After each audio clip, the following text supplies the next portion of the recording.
Bruh, look at my 12-hour thread. Bask in the glory of my 12-hour thread. Okay,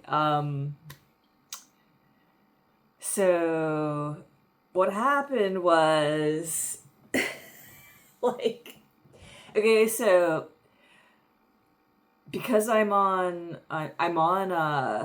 Ipamorelin, it makes it so I can't really get drunk. I really can't get drunk, so I've had like a few drinks, and like it's so fucking weird. Like, it's really fucking bizarre. I do like, I'm not an alcoholic, but I sometimes do like to abuse alcohol because I'm fucking lonely and depressed and shit. And so when you're on Ipamorelin, you really can't feel it. Like, you can't feel it, but you are drunk at the same time. It's really weird. It's so punishing. I actually, all jokes aside, I really do recommend Ipamorelin. I I need to sit down and like make a really nice video or make a really nice case about it, but it will make you drink less. It will make you drink less. So sometimes I get all frustrated and I'll drink, and like it's just not the same. Like there's no euphoria. Like the euphoria is not there, but you just you feel slightly disoriented. It's very punishing, actually.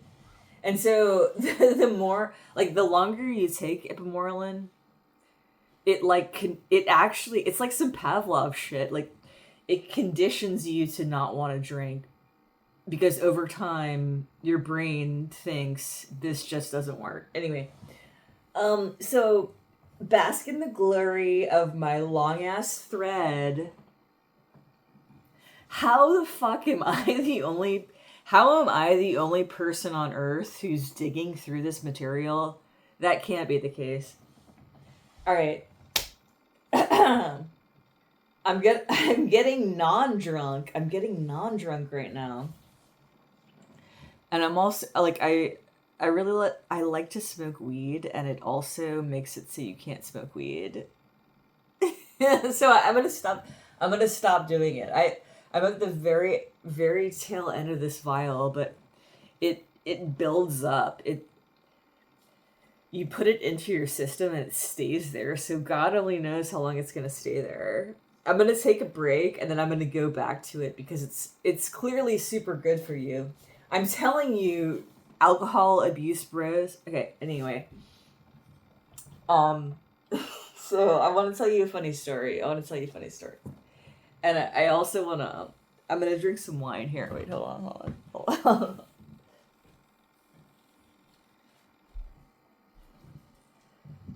How sick and epic is my thread? I'm at a point where my life is so fucked up in terms of my job, and I want, oh my god, I want to tell you guys some funny stuff. So I got a paycheck from my current job. Guess the number. Here it is. I'm just gonna fucking lay it on you. 128. How do you feel about that number? How do you feel about the number 128? How do you feel about that paycheck? That was my fucking paycheck. Like, what is even happening? Is that for 1 week? Is that for 2 weeks? I'm seeing a 1. I got like $100. Like, I'm really gonna hope that's for 1 week. I made $100. And there was an armed robbery during that time. That's a lot. That's operating at a loss because my gas tank is crazy expensive. My gas tank probably, I haven't filled it from absolute zero, but it's probably about $70. I'm working at a loss, and people are threatening to stab me. So, wait. I want to tell you a really funny story because I did I'm taking a break. I really don't drink ever. I don't drink ever, but I did drink tonight because, you know, there's a funny story. There's a funny story. So, I am trying to date people. I'm trying to date people.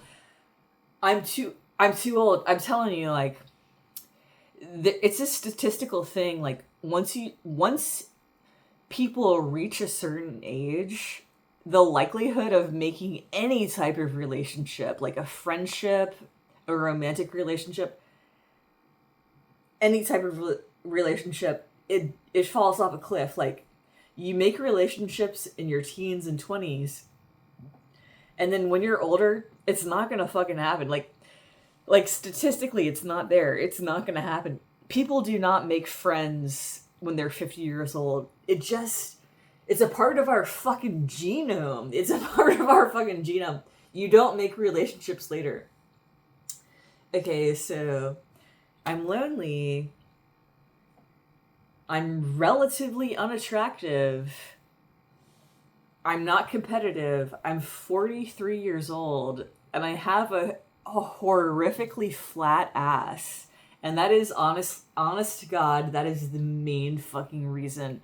That's my main stat that has destroyed me. Like, it's not even, I'm gonna be real with you guys. It's not even it's not even just like unattractive. It's like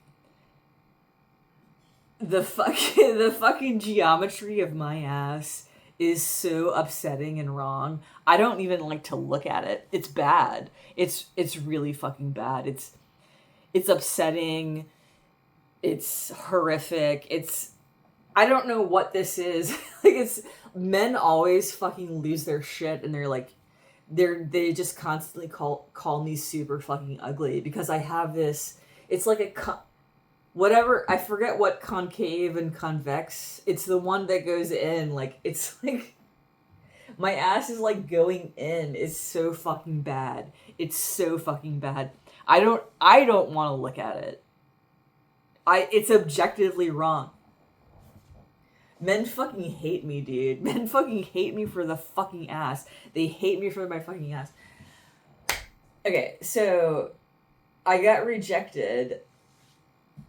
I tried to go out on a date. I talked to this guy, and he was pretty nice, and it seemed pretty reasonable. He was like about my age, some fucking nerd, an INTP. Like, he was like a fat INTP nerd who was about my age, and he had this profile like, I'm looking for an emotionally mature woman. So when a profile makes demands of the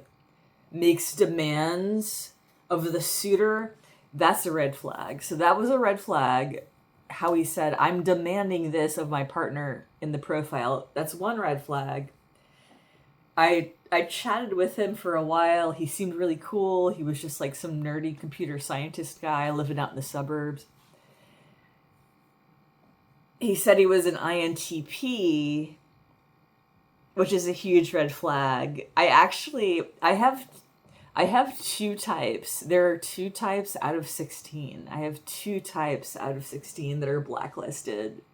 And INTP, believe it or not, actually is one of them. Because their behavior has been so fucking egregious in my life. They have really fucking attacked me. And the thing is, I do love INTPs, and I want to get along with them. And I talk to them on the internet a lot.